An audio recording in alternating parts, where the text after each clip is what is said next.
মেয়েটা কে রে? সোনালিকাকে দেখিয়ে শ্বেতা, ইহান ও রাদের উদ্দেশ্যে শারমিন বেগম প্রশ্নটি করলেন। শুভ্রা এবং ঈশা অবশ্য এখানে নেই। শুভ্রার শরীর খারাপের কথা বলে ঘরে চলে যেতেই ঈশাও তার পিছু পিছু চলে যায়। এদিকে প্রত্যেকে সোফায় গোল হয়ে বসে রয়েছে। তাদের সামনে নাস্তার পরিবেশন করেছেন শারমিন বেগম। সকলে চুপচাপ থাকলেও শ্বেতা ঝটপট বলে উঠল। আগে বলো আম্মু, তুমি কাউকে কিছু বলবে না তো? শারমিন বেগম ভুরু কুঁচকে বললেন, আমি আবার কাকে কি বলতে যাব? মামা মামিকে এই ব্যাপারে কিছু বলবে না কিন্তু। আচ্ছা বলবো না, এবার আসল কাহিনী খুলে বলতো। শ্বেতা মায়ের কাছাকাছি এসে আগ্রহী মুখভঙ্গি সহকারে বলতে লাগলো। এই আপুটার নাম হচ্ছে সোনালিকা, আমাদের ইভান ভাইয়ার পছন্দ করা মেয়ে। শারমিন বেগম অবাক হয়ে একবার ইহান আর একবার সোনালিকার দিকে তাকালেন। ইহান বিষণ্ণ ভঙ্গিতে বসে রয়েছে, যেন তার এসবে কোনো আগ্রহ নেই। অপরদিকে সোনালিকা লজ্জায় মাথা নিচু করে রেখেছে। শারমিন বেগম ইহানকে উদ্দেশ্য করে বলতে লাগলেন, তোর মতো লাজুক ছেলে আবার প্রেমেও পড়ে গেল? বিশ্বাস হচ্ছে না। ইহানের তবু কোনো প্রতিক্রিয়া দেখা গেল না। সে বারবার এদিক ওদিক তাকিয়ে নিরন্তর কাউকে খুঁজে চলেছে, কিন্তু অনেকক্ষণ যাবৎ তার দেখা পাচ্ছে না সে। শারমিন বেগম সোনালিকার দিকে তাকিয়ে মিষ্টি হেসে বললেন, তুমি তো মাশাআল্লাহ খুব মিষ্টি একটা মেয়ে। তা তুমি কোথায়, কিসে পড়াশোনা করো? সোনালিকা বিনয়ী কণ্ঠে জবাব দিল, জি, এবার জগন্নাথ বিশ্ববিদ্যালয় বাংলা ডিপার্টমেন্টে অনার্স থার্ড ইয়ারে পড়াশোনা করছি। তাহলে তো ভালোই হলো, 2-3 বছরের ভেতরে তোমার পড়াশোনা কমপ্লিট হয়ে যাবে। আর এইদিকে ইহানেরও একটা ভালো চাকরি বাকরির ব্যবস্থা হয়ে যাবে। তারপর ইনশাল্লাহ তোমাদের বিয়ে শাদীর ব্যাপারে কোনো সমস্যা থাকবে না। বিয়ের কথা শুনতেই সোনালিকার গাল লজ্জায় লাল হয়ে গেল। ইহান কেন যেন অনেকটা চমকে উঠল। তার মুখখানা এই মুহূর্তে ভীষণ ফ্যাকাশে দেখালো। সে তার শারমিন বেগমের গলা জড়িয়ে ধরে আদুরি কণ্ঠে বলল, তুমি কিন্তু মামা মামিকে এই ব্যাপারে কিছু বলবে না আগে থেকে, ঠিক আছে আম্মু? আচ্ছা বলবো না, যা। তখনই ড্রয়িং রুমে প্রবেশ করলেন রাদের বাবা আমিনুল আলম, সীতা শুভ্রার বাবা আহাদ আলম। সাহেলা বেগম তাদের জন্য চায়ের ব্যবস্থা করলেন। আমিনুল আলম বলে উঠলেন, তা কি নিয়ে এত কথা বলছিলে তোমরা? আমাদের ঘরে নতুন অতিথিটাকে? শারমিন বেগম মাথা ঘুরিয়ে বললেন, মেয়েটার নাম হচ্ছে সোনালিকা, শ্রেতার ভার্সিটির বান্ধবী। মেয়েটাই প্রথম আমাদের বাড়িতে এলো, তাই তার সাথে একটু গল্প গুজব করছিলাম। ও আচ্ছা, বেশ। আহাদ আলম চা খেতে খেতে শারমিন বেগমকে জিজ্ঞেস করলেন, তা আমার শ্রোতা মামুনি কোথায়? সে তা আকাশ থেকে পড়ার মতো করে বলল, এই যে বাবা, আমি তো তোমার সামনেই বসে আছি, অথচ তুমি আমায় দেখতেই পাচ্ছ না। শারমিন বেগম দীর্ঘশ্বাস ফেলে বললেন, এতগুলো দিন হয়ে গেল অথচ এখনো 2 মেয়েকে তুমি আলাদাভাবে চিনতে পারলে না, কেমন বাবা তুমি? আহাদ আলম অপ্রস্তুত হয়ে বলতে লাগলেন, আরে বাবা, আমার বয়স হয়েছে, এখন আর আগের মতো দুই মেয়ের মধ্যে পার্থক্য বুঝতে পারি না। তুমি কিভাবে মনে রাখো কে জানে? তা আহাত, তোর মেয়ে দুটো তো বড় হয়েছে, তাদের বিয়ে শাদী দিবি কবে? ওরা তো পড়াশোনা করছে, পড়তে থাকুক, ভালো কোনো সম্বন্ধ এলে তখন বিয়ে তো দিতেই হবে। শ্রেতা শুভ্রা দুজনে বাড়ি থেকে চলে গেলে বাড়িটা কেমন ফাঁকা হয়ে যাবে না চাচা যান? আহাদ আলম সহ উপস্থিত সকলের চেহারায় বিষণ্ণতা নেমে এলো। আহাদ আলম দীর্ঘশ্বাস ফেলে বললেন, এটা তো আমিও জানি রে বাবা, কিন্তু মেয়ে হয়ে যখন জন্মেছে পরের ঘরে তো পাঠাতেই হবে। তবে তুমি চাইলে যে কোনো একজনকে আজীবন আমাদের বাড়িতে রেখে দেওয়া যেতে পারে। আহাদ আলম চিন্তিত কণ্ঠে শুধালেন, সেটা কিভাবে? সেটা সময় হলেই জানতে পারবে চাচা যান। তুই আমাকে ইগনোর কেন করছিস শুভ্রা? শুভ্রা সামনে দাঁড়িয়ে চোখ মুখ শক্ত করে কথাটা জিজ্ঞেস করলো ইহান। শুভ্রার দৃষ্টি নত করে নিচের দিকে তাকিয়ে রয়েছে। কিছুক্ষণ আগে সকলের অগোচরে শুভ্রার ঘরে এসে দরজা আটকে দিয়েছে ইহান। এসেই কথাটা জিজ্ঞেস করেছে। শুভ্রা স্বাভাবিক কণ্ঠেই জবাব দিল, কোথায় ইগনোর করলাম আমি? আমি তো আগের মতোই আছি। না, তুই আগের মতো নেই তুই আগের মতো। কিছুটা জোরে চেঁচিয়ে কথাটি বলল ইহান। শুভ্রা কেঁপে ওঠে, তার মুখের দিকে তাকালো। শুভ্রার বিষণ্ণ মুখখানি দেখার সাথে সাথে ইহানের কঠোর মুখটা মুহূর্তেই কোমল হয়ে এলো। শুভ্রার গাল দুটো আলতো হাতে ধরে নরম কণ্ঠে সে শোধালো, কি হয়েছে তোর শুভ্রা? কেন এমন করছিস তুই আমার সাথে? কেন তোর চঞ্চল ভাবটা কেটে গিয়ে এমন মলিন অবস্থা হয়েছে? তোর সে আগের হাসি খুশি প্রাণবন্ত মুখটা আমি যে ভীষণ মিস করছি রে শুভ্রা। শুভ্রা ইহানের হাত দুটো আলগোজে ছাড়িয়ে নিয়ে নির্লিপ্ত শীতল কণ্ঠে বলল, তোমার এখন নতুন গার্লফ্রেন্ড হয়েছে ইহান ভাইয়া, তোমার তাকে পর্যাপ্ত সময় দেওয়া উচিত। এভাবে আগের মতো যখন তখন আমার কাছে এসে আমাকে ছোঁয়ার চেষ্টা করো না। বেশি কথা বলার দরকার নেই, এতে তোমাদের রিলেশনশিপে ব্যাড ইফেক্ট পড়তে পারে। আমি তোমার কাজিন সিস্টার আছি, সেই হিসেবেই সম্পর্কটাকে এগিয়ে নেওয়ার চেষ্টা করো। বলেই দ্রুত পায়ে দরজা খুলে বেরিয়ে গেল শুভ্রা। চোখ থেকে ঝরে পড়ল কয়েক ফোঁটা অশ্রু। অতি দ্রুত সেটা মুছে নিল সে। অপরদিকে ইহান স্তব্ধ হয়ে সেখানেই দাঁড়িয়ে রয়েছে। শুভ্রার এভাবে তাকে এতটা পর করে দেওয়া সে কিছুতেই মেনে নিতে পারছে না। বুকটা কেমন খালি খালি লাগছে। একটা অব্যক্ত যন্ত্রণা বুক চিরে বেরিয়ে আসতে চাইছে, কিন্তু কি সেই যন্ত্রণা? ইহান অনেক চেষ্টা করেও সেটা ধরতে পারছে না। এটা কোনোভাবেই সম্ভব নয় শুভ্রা। সেটা খুবই নাজুক প্রকৃতির একটা মেয়ে। ওকে এত দূরে বান্দরবানের ট্যুরের জন্য কিছুতেই যেতে দিতে পারবো না আমি। আমার কথা বাদ দে, তোর বাবাই তো যেতে দিবে না ওকে। শারমিন বেগম পরিষ্কারভাবে কথাগুলো বললেন শুভ্রাকে। শুভ্রার শত মন খারাপের মাঝেও বোনের মুখে হাসি ফোটানোর জন্য মায়ের কাছে তার হয়ে সাবাই গাইতে এসেছিল, কিন্তু তাদের মা তো এত সহজে রাজি হবার নয়। তাও শুভ্রা চেষ্টা চালিয়ে যেতে লাগলো। সেটা ঢাকার বাইরে কোথাও যায়নি আব্বু। এবার ওর বান্ধবীরা মিলে ওকে অনেক অনুরোধ করেছে সাথে যাওয়ার জন্য। আমার বোনটাও অনেক এক্সাইটেড। প্লিজ আম্মু, তুমি রাজি হয়ে যাও। বাবাকে বোঝানোর দায়িত্ব আমার। আমি জানি বাবা আমার এই অনুরোধ ফেলতে পারবে না। ওখানে গিয়ে যদি ওর কোনো বিপদ আপদ হয়ে যায়? ওর বান্ধবীরা তো যাচ্ছে ওর সাথে, তাছাড়া ওদের ভার্সিটির স্যার ম্যাডামরাও তো থাকবে। আর মানুষ কি ট্যুরে যায় না বলো? আমিও তো কত জায়গায় ট্যুরে গিয়েছি, তখন তো তোমরা আমায় যেতে দিয়েছো। এখন শ্বেতার বেলায় এমন করছো কেন? তুই বুঝতে পারছিস না শুভ্রা, শ্বেতা তোর মতো এতটা শক্ত প্রকৃতির মেয়ে নয়। এজন্য ওকে নিয়ে আমার চিন্তা হয় বেশি। শুভ্রা মায়ের গলা জড়িয়ে ধরে বলল, কিছু হবে না ওর। একটা সময় তো ওকে শক্ত হতেই হবে, তাই না? আমরা যদি ওকে শক্ত হওয়ার কোনো সুযোগ না দিই, তাহলে ও শক্ত হবে কি করে? তুমি আর অমত করো না প্লিজ আম্মু। শারমিন বেগম দীর্ঘশ্বাস ফেলে বললেন, আচ্ছা বাবা, আচ্ছা, মেনে নিলাম তোর কথা। কি রে শ্বেতা, এরিশ ভাইয়া হঠাৎ তোর উপর এত ফিদা হয়ে গেল কিভাবে? ভার্সিটির ক্যাম্পাসে অনামিকা, মারিয়া, অহনা, জুই শ্বেতাকে ঘিরে বসে আছে। তাদের চোখে মুখে রাজ্যের বিস্ময় আর কৌতূহল। এদিকে অনামিকার প্রশ্নে থতমত খেয়ে গেল শ্বেতা। আমতা করে বলল, আমি কি করে জানবো উনি? উফ, এত ন্যাকা সাজিস না তো শ্বেতা। সাফ সাফ করে বল তোদের মধ্যে কি চলছে। এত সহজে গলে যাওয়ার পাত্র তো এরিশ ভাইয়া না।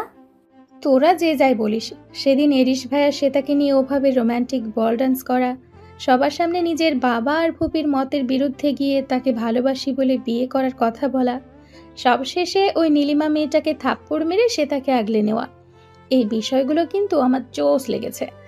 If how romantic he is.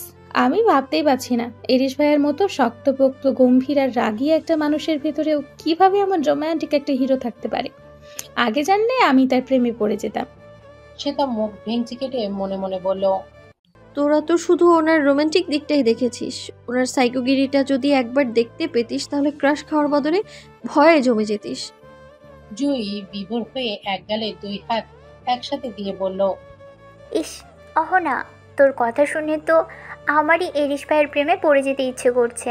দেখতে শুনতে কি ড্যাশিং আর হ্যান্ডসাম আমাদের এরিশ ভাইয়া। হ্যাঁ, একটু রাগী যেতি, সেসব অবশ্য তেমন কোনো ব্যাপারই না। তোদের সাথে সেদিন পার্টিতে গেলে অন্তত তাকে প্রিন্স চার্মিং রূপে চোখের সামনে দেখা পেতাম। আচ্ছা এসব বাদ দে, আমরা চারজন কিন্তু একসাথে ট্যুরে যাব, ঠিক আছে? সবার কিন্তু নাম দিয়ে দিয়েছি, শেষ সময়ে কেউ কিন্তু মানা করতে পারবি না। আরে টেনশন নিস না তো দোস্ত, কেউ মানা করবে না। আমাদের ইনোসেন্ট শ্বেতা পর্যন্ত আমাদের সাথে যাচ্ছে, তাহলে আমরা কি করে না যাই বল?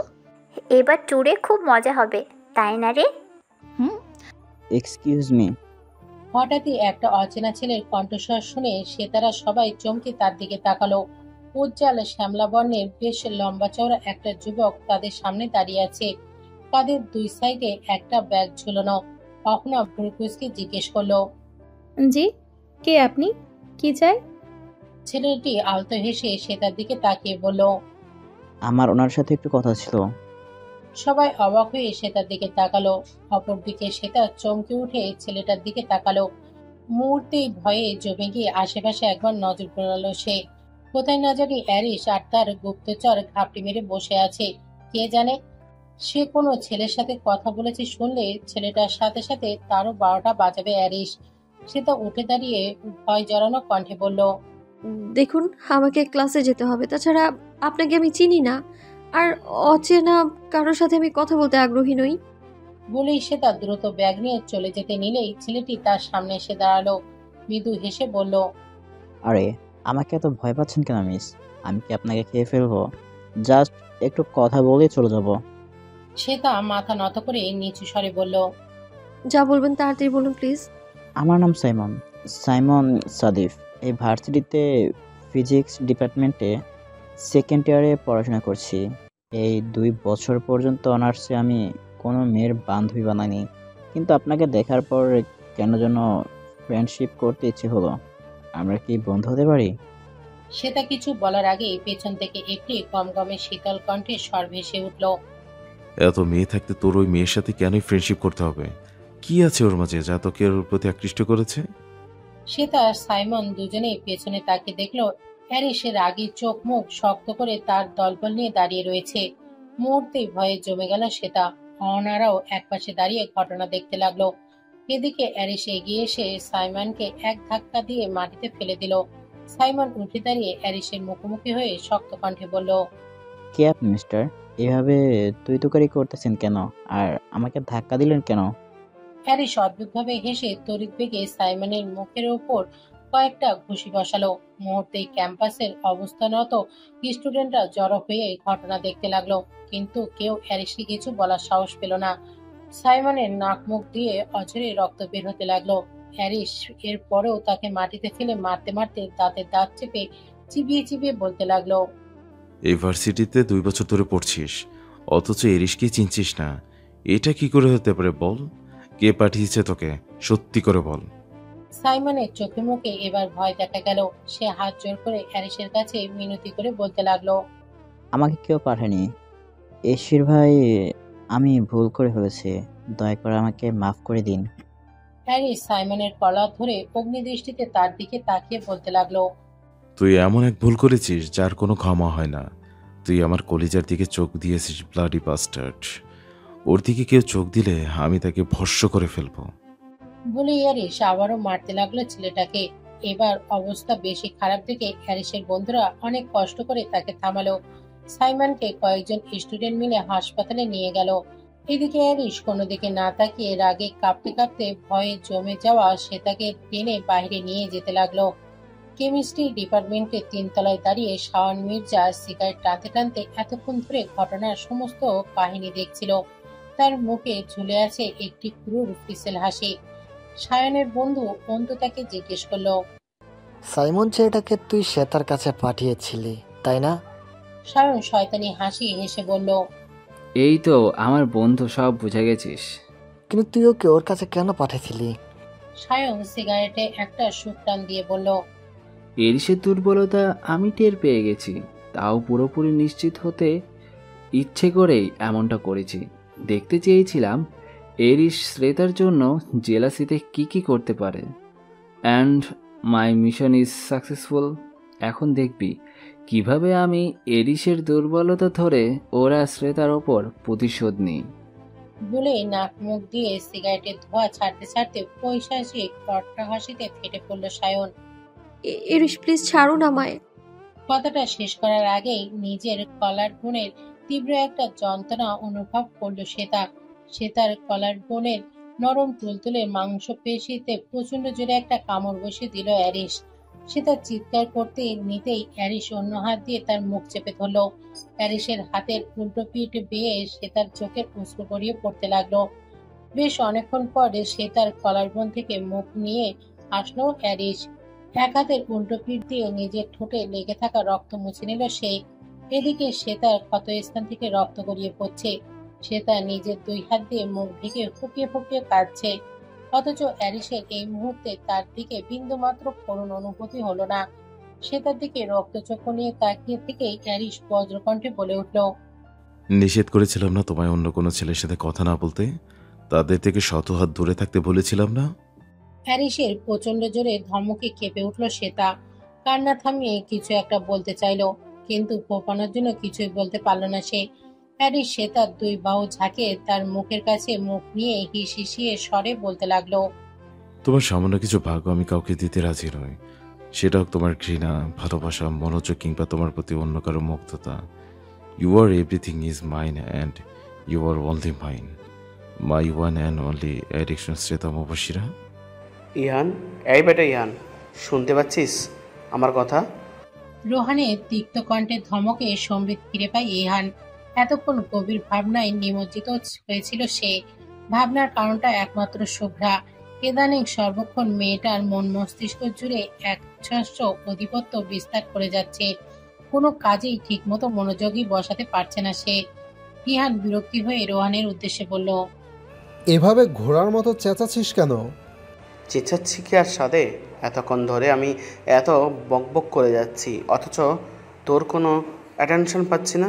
অ্যাটেনশন তো দূর, তোর মুখ থেকে হুঁ হাঁ বাদে কোনো কথাই বের করতে পারছি না আমি।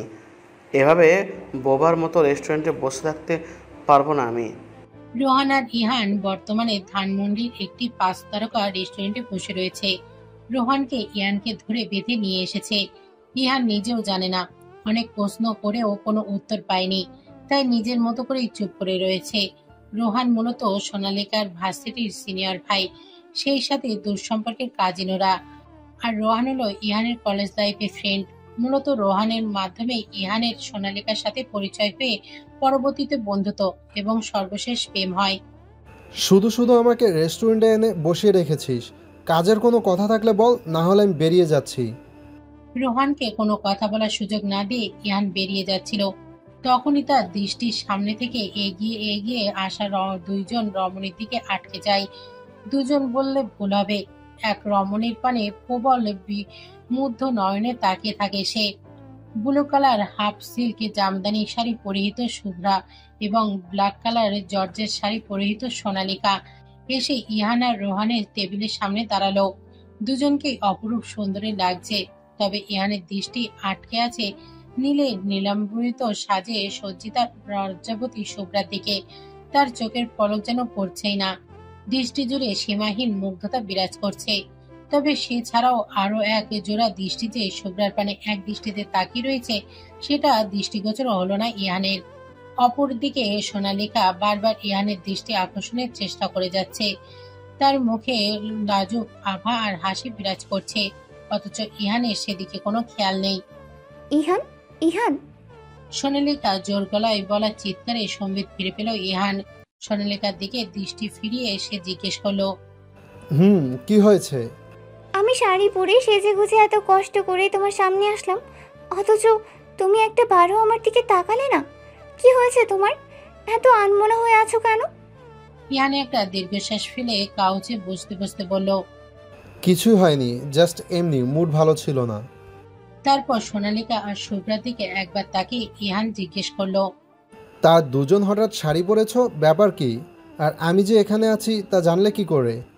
মাঝখান থেকে রোহান বলে উঠল, আমি সোনালিকাকে বলেছিলাম শাড়ি পরে তোকে সারপ্রাইজ দেওয়ার জন্য, তাই আমি তোকে এখানে নিয়ে এসেছিলাম আর ওকে অ্যাড্রেস সেন্ড করে দিয়েছিলাম। সোনালিকা শুভ্রাকে বিপরীত সাইডের কাগজে বসিয়ে নিজে তার পাশে বসতে বসতে বলল, আমি একা একা শাড়ি পরে আসতে পারছিলাম না, তাই শুভ্রাকে আমার সাথে নিয়ে আসলাম।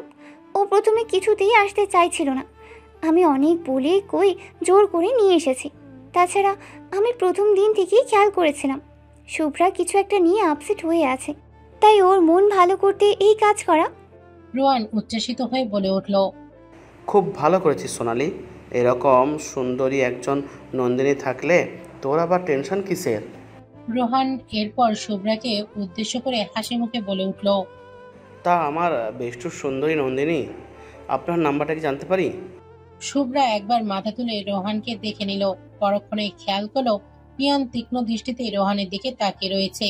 ওদিকে মনোযোগ না দিয়ে শুভ্রা নিচু স্বরে বলল, Shubhra Afiyat. Wow, nice name.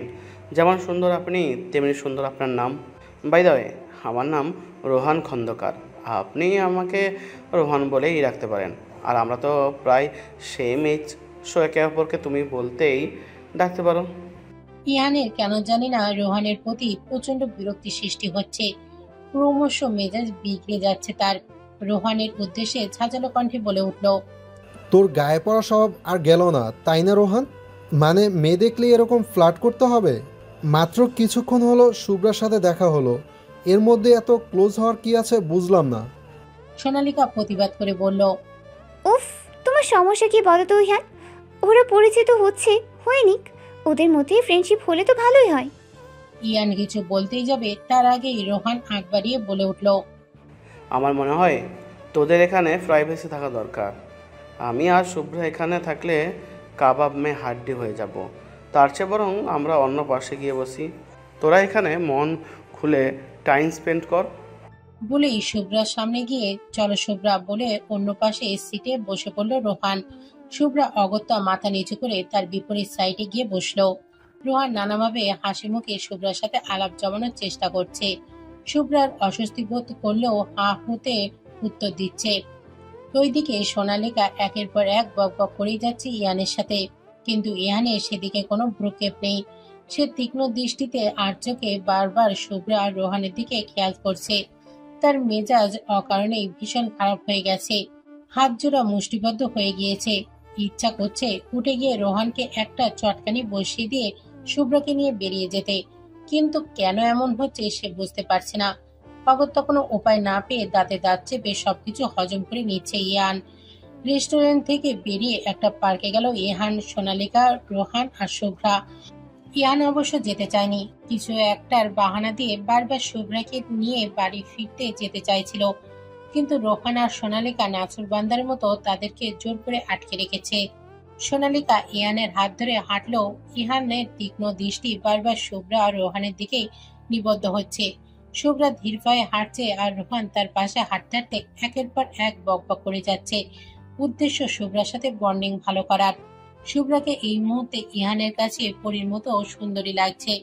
অন্য সময় শুভ্রাকে একা পেলে শুধু তার দিকে অপলক নেত্রে চেয়ে থাকতো সে, কিন্তু এই মুহূর্তে রোহানের সাথে তাকে একদমই মেনে নিতে পারছে না ইহান। ইহান অগত্যা সোনালিকাকে বলে উঠল, আমার আর ভালো লাগছে না সোনালিকা, আমি শুভ্রাকে নিয়ে বাড়ি ফিরে যেতে চাই। কিন্তু কেন ইহান? কিছুদিন পর তো গরমের ছুটি দিয়ে দেবে, তখন আমরা অনেক দিনের জন্য গ্রামের বাড়িতে চলে যেতে হবে। তোমার সাথে কতদিন দেখা হবে না বলো তো? তাই তো এখন তোমার সাথে বেশি বেশি টাইম স্পেন্ড করতে যেতে যাচ্ছি। ইহান রাগ সংবরণ করে বলল, টাইম স্পেন্ড অন্য সময় করা যাবে, কিন্তু এখন এখান থেকে আমি যেতে চাই, ব্যাস, ভাল লাগছে না আমার। সোনালিকা কিছু একটা বলতে যাবে, তার আগেই তার দৃষ্টি আটকে গেল একটা ফুল বিক্রেতার দিকে। লোকটি বিভিন্ন ফুলের তোড়া সহ ক্রাউন, গাজরা বিক্রি করছে।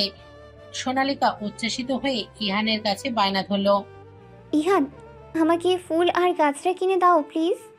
ইহান মুখ দিয়ে চসূচক বিরক্তিকর শব্দ উচ্চারণ করে সামনে এগোতেই একটা দৃশ্য দেখে থমকে গেল। রোহান এক গুচ্ছ লাল গোলাপ ফুল আর বেলি ফুলের গাজরা কিনে শুভ্রার হাতে ধরিয়ে দিচ্ছে।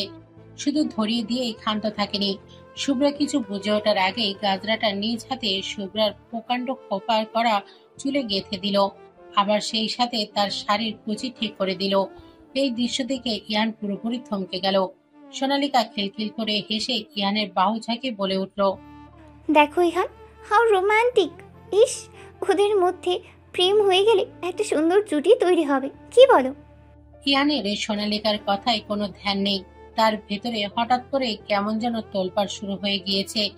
একটা অজানা আশঙ্কা, ভয়, ক্রোধ আর হিংসা মিশ্রণের ভেতরটা জ্বলে পুড়ে যাচ্ছে। কেন এমনটা হচ্ছে ইহানের জানা নেই, তবে ক্রমশ তার ফর্সা চোখ মুখ লাল হয়ে যাচ্ছে। হাতের মুঠো শক্ত করে সোনালিকা থেকে নিজের বাহু ছাড়িয়ে নিল ইহান। তারপর দ্রুত গতিতে এগিয়ে গেল শুভ্রা আর রোহানের দিকে। রোহান তখন দোকান থেকে একগুচ্ছ চুড়ি আর পায়েল কিনে শুভ্রার হাতে ধরিয়ে দিতে যাচ্ছিল, কিন্তু তখনই হঠাৎ ইহান, রোহান আর শুভ্রার মাঝখানে এসে শুভ্রার দিকে তাকিয়ে ঝাঁঝালো কণ্ঠে বলে উঠল, শুভ্রা, এই মুহূর্তে আমার সাথে বাড়ি যাবি, আর একটা কথাও শুনতে চাই না আমি। রোহান বলতে নিচ্ছিল, কিন্তু ইহান রোহানের দিকে রক্ত চক্ষু নিয়ে তাকিয়ে নিজের ঠোঁটে আঙুল রেখে কাট কাট স্বরে বলল, হুস, আর একটা কথাও শুনতে চাই না আমি, কোনো কথা বলবি না তুই। বলেই শুভ্রার হাত টানতে টানতে পার থেকে হন হন করে বেরিয়ে গেল ইহান। পেছনে তাজ্জুবনে দাঁড়িয়ে রইল রোহান আর সোনালিকা। সোনালিকার এই ব্যাপারটা মোটেও ভালো লাগলো না, তবে কিছু বলল না সে। ওইদিকে রোহানের হাতে থাকা চুড়ি আর পায়েলের দিকে তাকিয়ে থেকে বিড়বিড় করে বলতে লাগলো, এই প্রথম কোনো রমণীর মায়ায় আটকা পড়ে গেছি আমি। এত সহজে তাকে ছেড়ে দিই কিভাবে বলো ইরান? একটা রিক্সা ডেকে দাঁড় করিয়ে তাতে শুভ্রাকে বসিয়ে নিজেও তার পাশে বসলো ইহান। তার অভিব্যক্তি এখনো কঠোর। শুভ্রা এতক্ষণ চুপ করে থাকলেও এখন বলতে লাগলো, আমাকে এভাবে এখানে কেন নিয়ে আসলে ইহান ভাইয়া? ওরা কি ভাববে? যার যা ইচ্ছা ভাবুক। আর ওখানে কি তোকে ওই রোহানের সাথে থাকতে দিতাম? তুই কি ওর সঙ্গ পছন্দ করছিলি? তার সঙ্গ পছন্দ করি বা না করি তাতে তোমার কি? তোমার গার্লফ্রেন্ড তো সোনালিকা আপু, তোমার তাকে সময় দেওয়া উচিত। শুভ্রা, একদম আমার মুখে মুখে তর্ক করবি না, বলে দিলাম। তোর থেকে জ্ঞান নিতে চাইনি আমি। যেভাবে বলছি সেভাবেই করবি। ওই রোহানের থেকে দূরে দূরে থাকবি। কেন? কোনো উত্তর দিতে পারবো না আমি। আমি বলেছি যখন দূরে থাকবি তার মানে দূরে থাকবি। পরক্ষণেই শুভ্রার হাতে গোলাপের তোড়া আর মাথায় গাজরা দেখে ইয়ানের মেজাজ আরো খারাপ হয়ে গেল।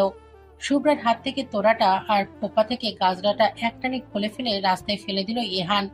শুভ্রা তাজ্জবনে তাকিয়ে থাকলেও আর কোনো কথা বলেনি। রিক্সা এগিয়ে যেতে থাকলো। অনেকক্ষণ কেউ কোনো কথা বলল না। হঠাৎ চুলে কারোর স্পর্শ পেয়ে পাশে ফিরে তাকালো শুভ্রা।